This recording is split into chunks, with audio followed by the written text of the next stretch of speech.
Dear student, आज का हमारा टॉपिक करदाता की निवासी स्थिति के संबंध में है।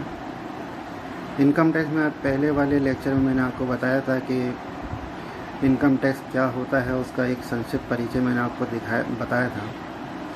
आज हम करदाता की निवासी स्थिति के बारे में पढ़ेंगे। करदाता की निवासी स्थिति का उसकी कर देयता से संबंध पाया जाता है। कहने का मतलब ये है कि निवास स्थिति और कर दायित्व में गहरा संबंध है। करदाता के संबंध में मैंने आपको पहले पढ़ाया था कि करदाता वे व्यक्ति है जो इस अधिनियम के अंतर्गत कर चुकाने के लिए दायी होता है। व्यक्ति की परिभाषा में मैंने आपको इससे पूर्व वाली वीडियो में बताया था कि उसमें एक व्यष्टि को शामिल किया गया है, हिंदू अविभाजित परिवार को शामिल किया गया है, फर्म को शामिल किया गया है, कंपनी को शामिल किया गया है, व्यक्तियों का समुदाय और विधिक कानूनी व्यक्ति आदि को शामिल किया गया है। इन विभिन्न प्रकार के व्यक्तियों की कर देयता का अलग अलग निर्धारण किया जाता है। इसी प्रकार से यहाँ पर उनकी निवासी स्थिति की गणना भी भिन्न भिन्न प्रकार से की जाती है। निवासी स्थिति की गणना करदाता की करने के लिए हम यहाँ पर करदाताओं को मुख्य रूप से 4 भागों में बांटते हैं। एक व्यष्टि करदाता, एक हिंदू विभाजित परिवार, तीसरा फर्म एवं अन्य सभी प्रकार के करदाता या व्यक्ति, और चौथा है कंपनी।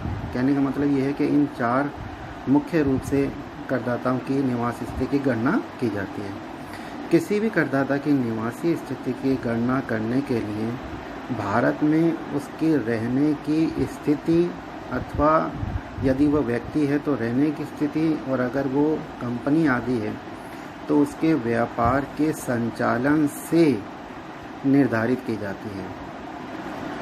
मैं आपको बता दूं कि व्यष्टि करदाता और हिंदू अविभाजित परिवार की निवासी स्थिति 3 प्रकार की होती है: निवासी एवं साधारण निवासी, निवासी एवं असाधारण निवासी एवं अनिवासी। इसी प्रकार से फर्म एवं कंपनी करदाताओं की स्थिति या तो निवासी की होती है या अनिवासी की होती है। उनकी स्थिति निवासी एवं असाधारण निवासी की नहीं होती है।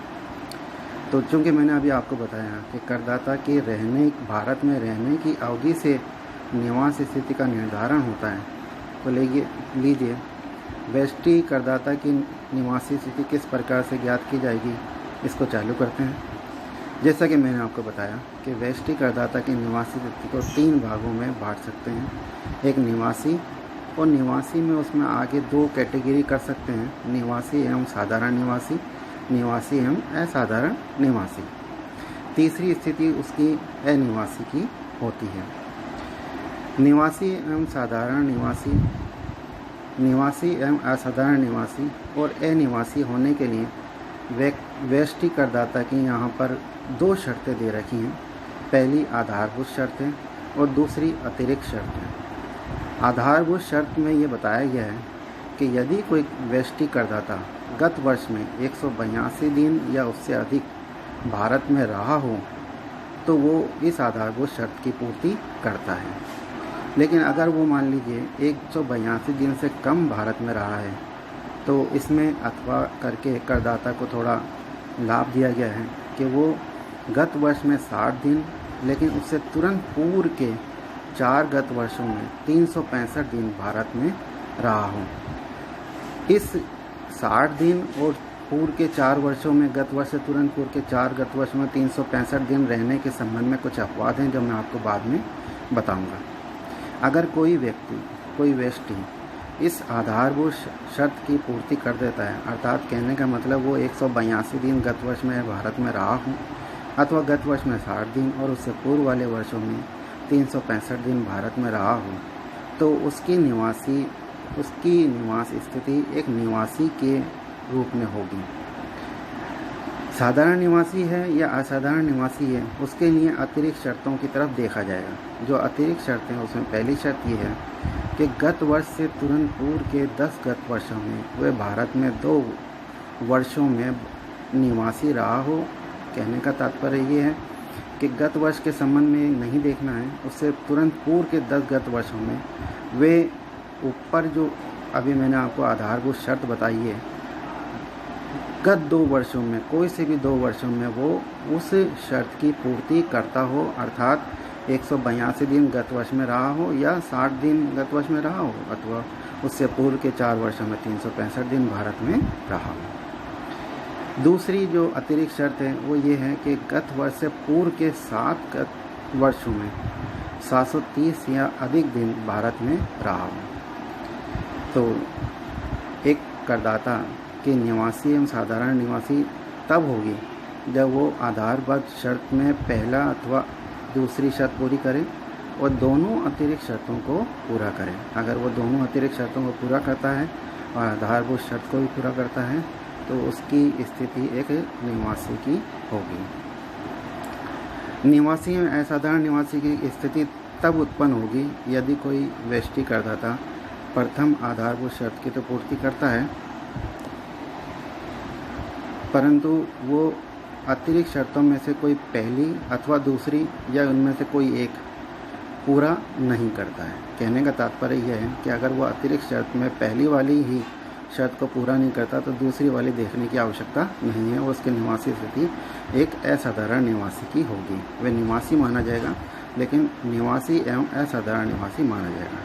यदि कोई व्यष्टि करदाता प्रथम आधारभूत शर्त की पूर्ति नहीं करता है तो ऐसी स्थिति में उसकी निवासी स्थिति एक अनिवासी की होगी। ये कुल मिला के व्यष्टि करदाता की निवासी स्थिति के संबंध में प्रावधान है, नियम है, जिनसे ये पता लगता है कि उसकी निवासी स्थिति किस प्रकार की है।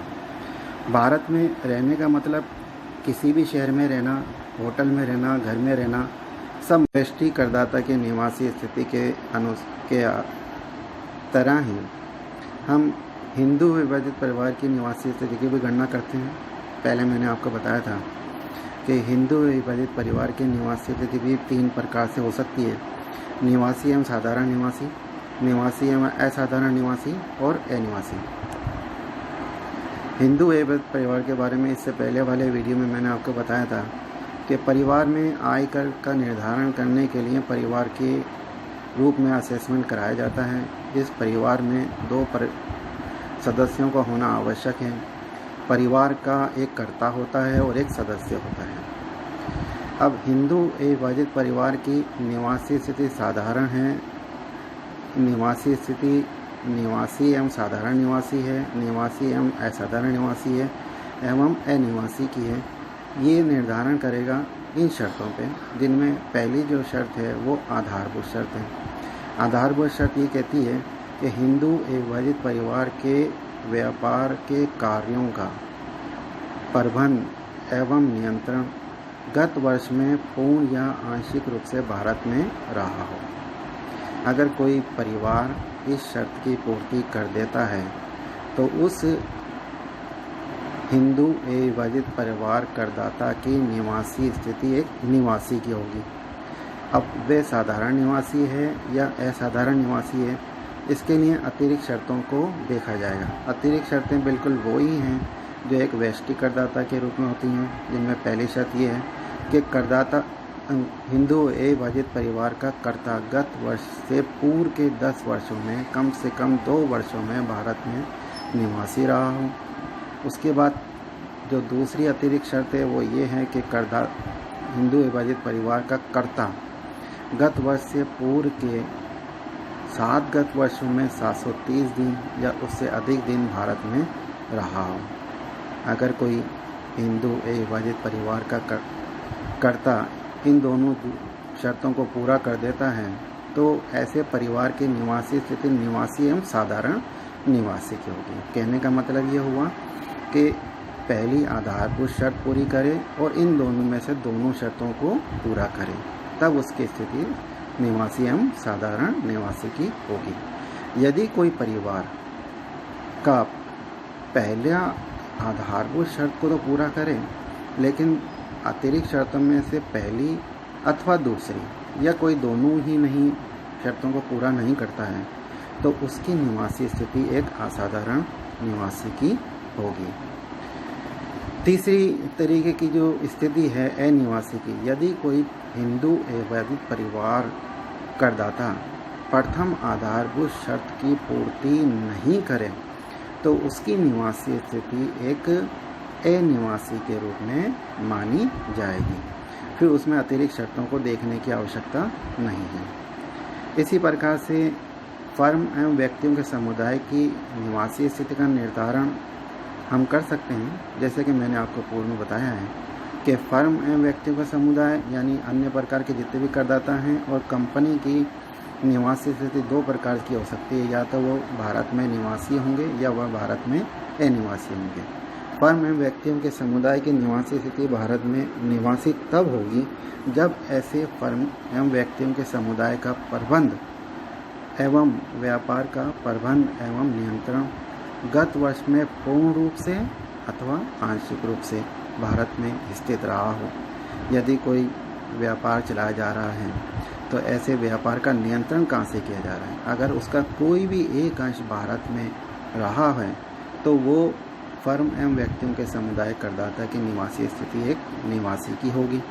अगर मान लीजिए कोई फर्म एवं व्यक्तियों के समुदाय का प्रबंध एवं नियंत्रण व्यापार का प्रबंध एवं नियंत्रण गत वर्ष में पूर्ण रूप से भारत के बाहर रहा हो तो उसकी निवासी स्थिति एक अनिवासी की तरह पाई जाएगी। इसी प्रकार से कंपनी की निवासी स्थिति भी दो प्रकार की होती है, या तो वो भारत में निवासी माना जाएगा अथवा वो भारत में अनिवासी माना जाएगा। इसकी शर्तें इस प्रकार से हैं, यदि कोई एक कंपनी भारतीय कंपनी हो अथवा उस कंपनी का प्रबंध एवं नियंत्रण पूर्ण रूप से भारत में स्थित रहा हो तो वे कंपनी करदाता भारत में निवासी मानी जाएगी।